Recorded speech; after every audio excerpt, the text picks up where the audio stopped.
Hello प्यारे स्टूडेंटों, आज मैं तुम्हारे सामने एक क्लास 10th की साइंस के जो धातु नाम का चैप्टर है उससे हम कुछ क्वेश्चन लेके आए हैं। हमारे पास 50 क्वेश्चंस हैं और हम करेंगे। अगर मुझे आशा है कि यदि आप 50 क्वेश्चंस लगा लेते हैं तो इस चैप्टर का कोई भी एमसीक्यूज अगर इससे रिलेटेड आता है तो आप बहुत ही आसानी से लगा सकते हैं। और मुझे आशा है कि धातु व धातु चैप्टर से इतने ही एमसीक्यूज क्वेश्चन बन सकते हैं जितने कि मैंने इधर से लिए हैं। हालांकि बनने को और भी बन जाएंगे, लेकिन मैंने भी इम्पोर्टेंट क्वेश्चन लिए हैं। ठीक है, आइएगा और देखिएगा कैसा लगता है इनके साथ। कितने क्वेश्चन याद है तुम्हें पता चल जाएगा, और नहीं याद है तो बेटा नोट कर लो, स्क्रीनशॉट मार लो, से कुछ भी करो लेकिन सीखो। ठीक है, चलते हैं। तो हमारे सामने पहले नंबर बेटा एक क्वेश्चन आ रहा है। सबसे पहले एक क्वेश्चन आ रहा है मेरे सामने, और बस क्या कह रहा है, कमरे के ताप पर द्रव अवस्था में रहने वाली धातु कौन है।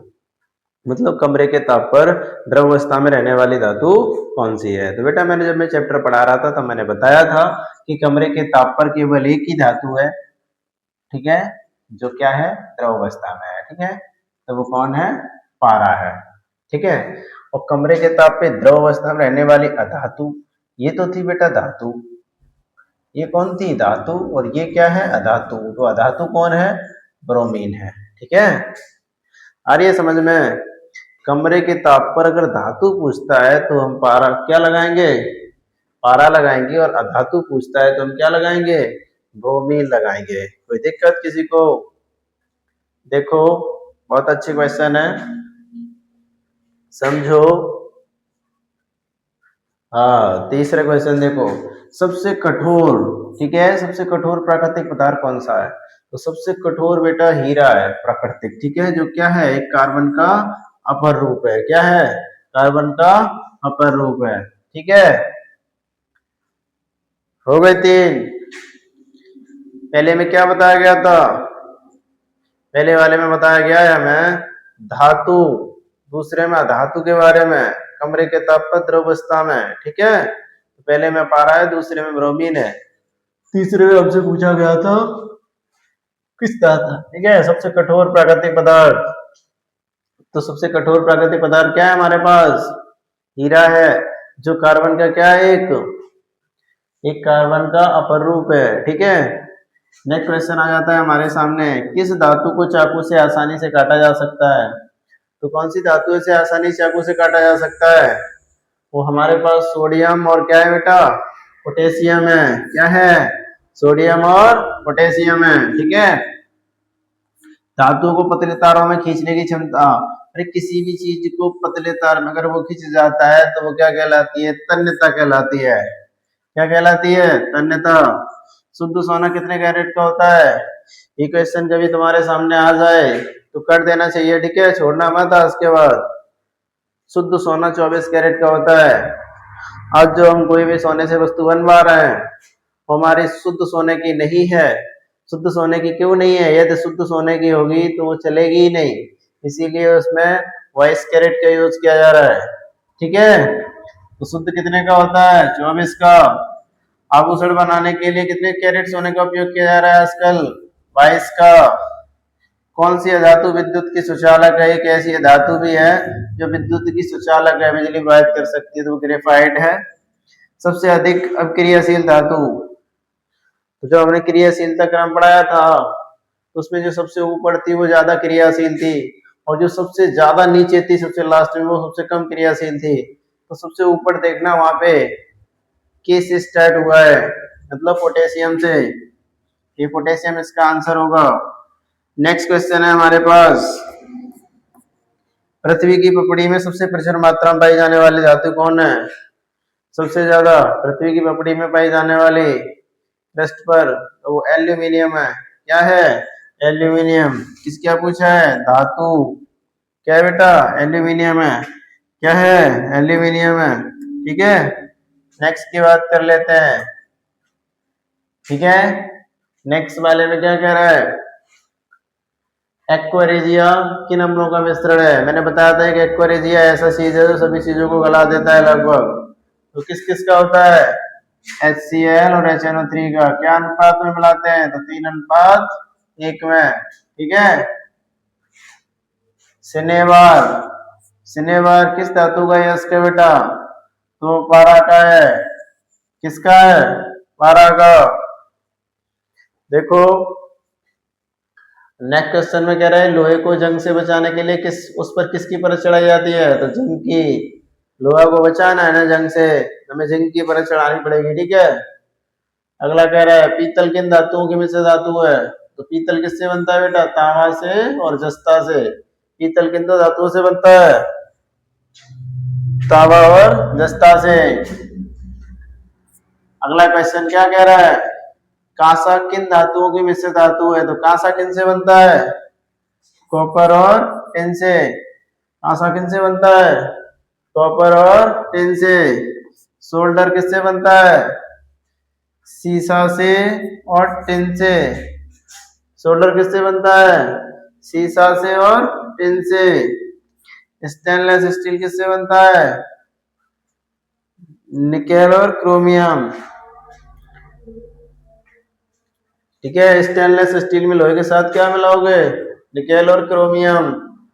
कौन सी धातु ठंडे जल के साथ तेजी से क्रिया करती है? सोडियम। ठंडे जल के साथ क्रिया कर लेती है।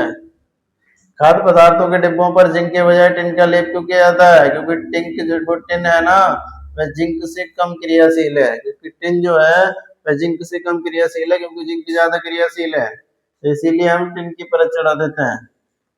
किस धातु का गलनांक सबसे कम होता है? सबसे कम गलनांक गैलियम और सीजियम का। सबसे कम गलनांक गैलियम और सीजियम का।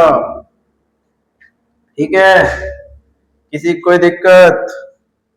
देखो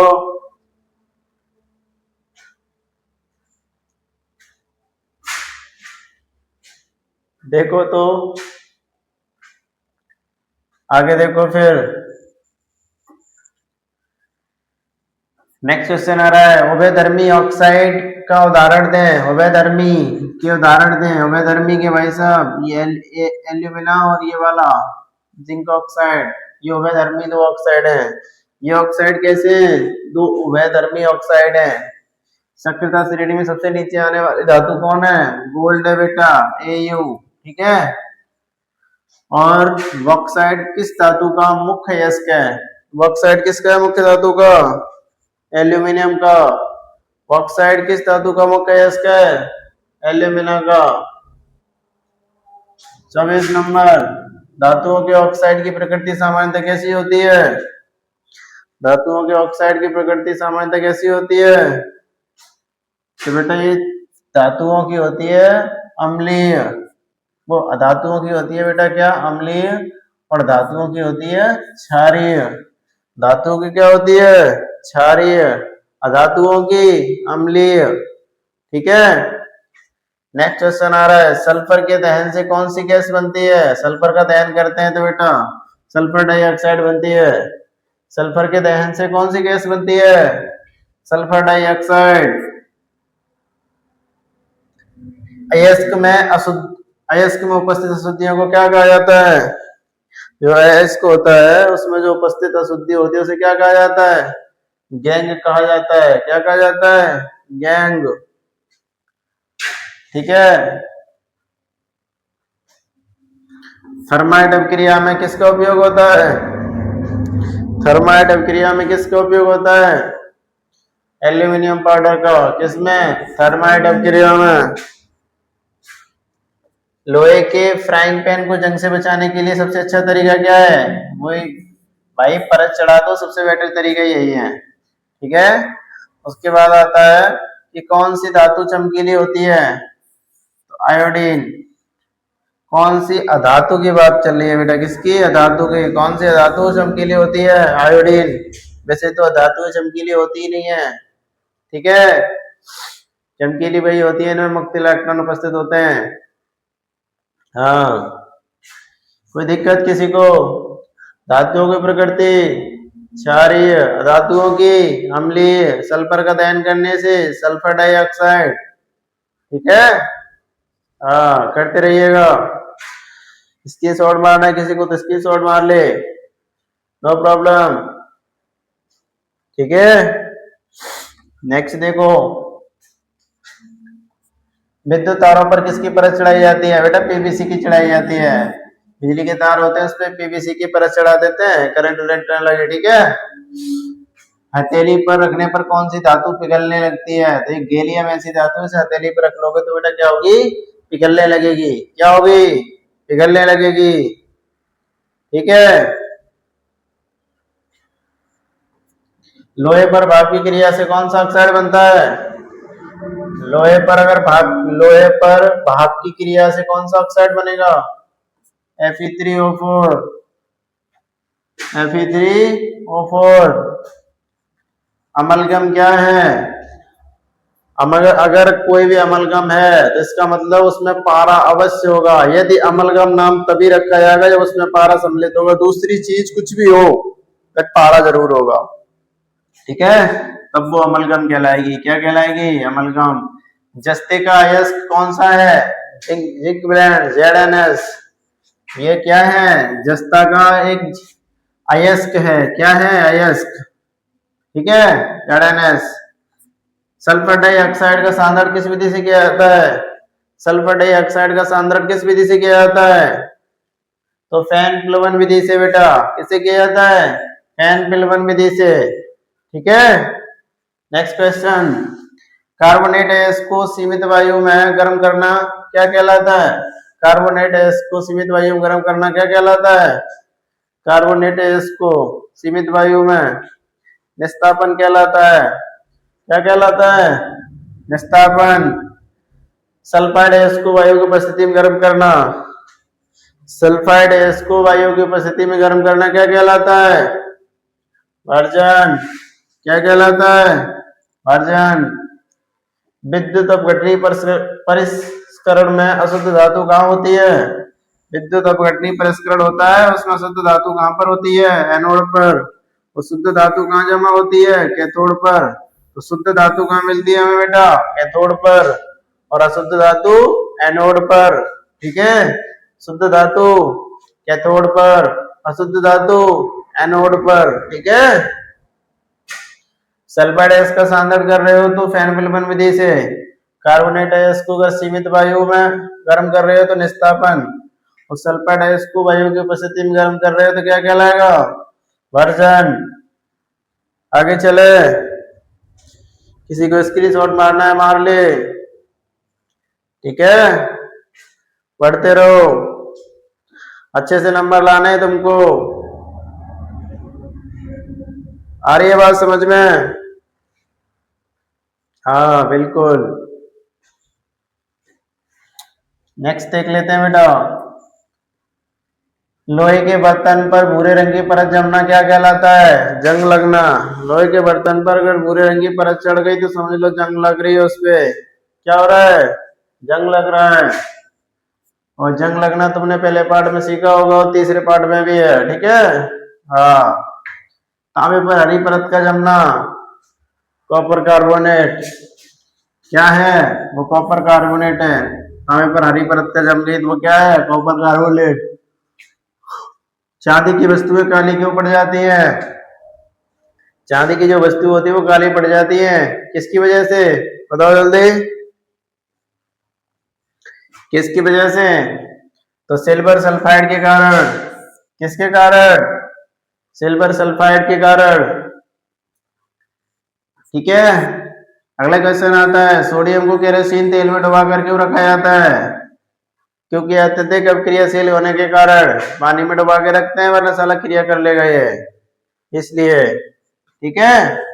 सबसे अधिक आघात पर धातु कौन सी है? सोना। इसे कितना भी पीट लो उतनी लंबी चादर बना सकते हो। ठीक है, आघात बढ़ने के मतलब किसी को पीट पीट के चादर को परिवर्तित कर दे, वो आघात बढ़ने कहलाता है। धातुओं से टकराने पर आवाज आना क्या कहलाता है? ध्वनिक। ठीक है, धातुओं में कोई ध्वनि नहीं होती। 47 कह रहा है कि आयनिक यौगिकों के गलनांक कैसे होते हैं? तो जितने भी आयनिक होते हैं उनके बहुत उच्च होते हैं।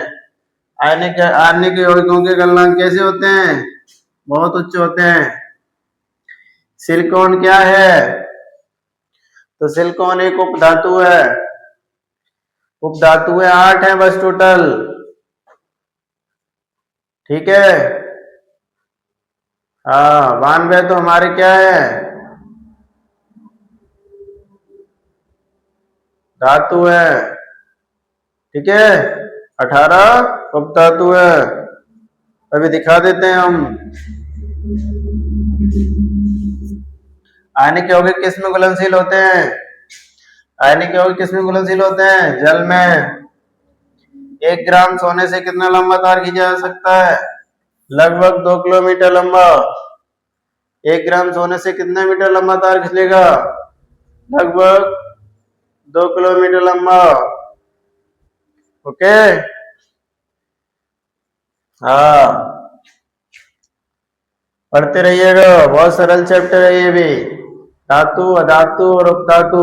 ठीक है, जिनमें आसानी से विद्युत का चालन हो जाए वो धातु, जिसमें विद्युत का चालन ना हो वह अधातु, और जिसमें हो पर बहुत कम हो, धातुओं से कम और अधातुओं से ज्यादा हो तो वो धातु कहलाती है।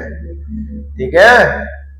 हाँ, एक नेक्स्ट वीडियो में हम बताएंगे तुमको पीरियोडिक टेबल में कहाँ धातु है, कहाँ धातु है और कौन सी उपधातु है। ठीक है।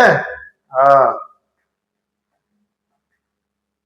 आज हमने तुमको 50 क्वेश्चन लगवाए थे। ये तुम्हारे क्लास 10th में धातु नामटा जो धातु नाम का चैप्टर है, उससे क्या है ये सम्मिलित हैं, उसी पे बेस्ड है, उस पार्ट पे, उस पार्ट पर बेस्ड है ये। हाँ, सीखो समझ के, सीखते रहो। ठीक है। ठीक है, अगर वीडियो पसंद आए तो लाइक करें, चैनल को सब्सक्राइब करें और बेल आइकन को प्रेस करें, इससे कोई भी वीडियोस बनाते हैं तो तुम्हारे पास पहुंच जाए। और चैनल सब्सक्राइब ही नहीं किए हो और बेल आइकन प्रेस नहीं किया है तो तुम्हारे पास कैसे आएगी नेक्स्ट वीडियो अगर हम कोई बनाते हैं तो? नहीं, हम लोग आपके लिए मेहनत कर रहे हैं, कुछ ले तो नहीं रहे ना। क्यों कर रहे हैं मेहनत? इसीलिए ना कि हर घर में शिक्षा पहुंच जाए, जो बच्चे फीस अफोर्ड नहीं कर पा रहे हैं उनके पास पहुंचे। ठीक है। हाँ, ऑफलाइन कोचिंग की फीस ज्यादा होती है, इसीलिए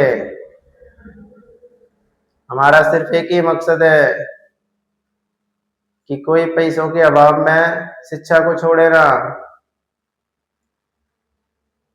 थैंक यू।